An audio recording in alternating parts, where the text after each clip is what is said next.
என்ன நடந்ததுலாம் ஏற்றணும்னு சொல்லி போராட்டம் பண்ணாங்கப்பா. அப்புறம் கைது பண்ணுனாங்க, எல்லாம் சொன்னாங்க, வச்சாங்க. சண்டைலாம் நடந்துச்சு, இல்லைன்னு சொல்ல. நாங்களும் தான் போராட்டம் போனோம், பார்த்துக்கிட்டு தான் இருந்தோம்.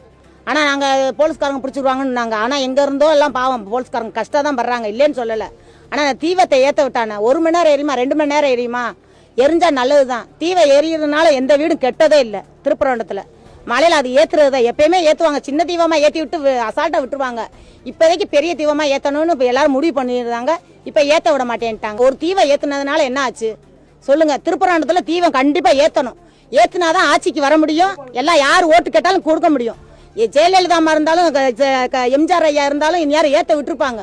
ஆனால் இவ்வளோ தவிக்கிறாங்க பாவம். எல்லா மக்களும் கஷ்டப்படுறாங்க, போராட்டம் பண்ணுறாங்க. தீபம் ஏற்றணும்பா.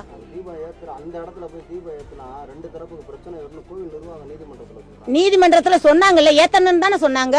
ஏத்தல கூடாதுன்னு சொல்லல. தீவை யாருமே ஏத்தக்கூடாதுன்னு சொல்லவும் மாட்டாங்க, யாருமே சொல்ல மாட்டாங்க. தீவை ஏத்ததான் சொல்லுவாங்க. அப்படியெல்லாம் இல்லப்பா. நீங்க எல்லாமே எல்லா முடிவும் எடுத்ததுல கரெக்டா எடுக்கணும்பா. இருக்கிற நிர்வாகம் தான் நல்லா எடுக்கணும்.